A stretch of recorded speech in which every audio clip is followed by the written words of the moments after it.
Well, one is too big, the other too small. Next at 6, a holy swap of sorts. Two local churches trade spaces in order to survive these changing times.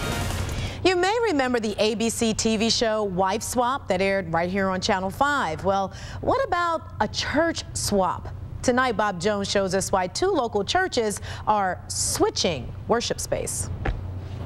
Two Canton churches, Faith Bible Church. We outgrew our facility several years ago. And Crosspoint Church, with two different problems. It was just getting too big for us to manage. Crosspoint's been around since the 1940s. At this location since 1971. There used to be 400 or 500 members. Not anymore. We're around 75 to 80. While this church needed to downsize, Faith Bible, which opened in 1985, has growing pains. So the churches worked out an unusual deal. I'd never heard of it before, Bob. To flip-flop worship locations. Sometimes churches become in competition with one another, and this is one way we can show God's love to one another. We're very encouraged that they want to work with us and we can work with them and really in a Christian way. Pastor Russ says the Lord works in mysterious ways. You see, he was married in this church in 1983, did his first sermon here in 1984, and in 2 weeks he'll move his entire congregation to this house of worship.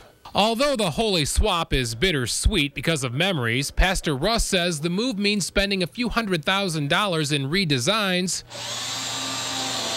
instead of millions for a new church. And both churches say they'll have a stronger focus on ministry and missions rather than mortar. In Canton, Bob Jones, News Channel 5. Great idea. Well, even during all of the moving, neither church will miss a Sunday service. Faith Bible Church is advertising, quote, a grand opening service on December 6th.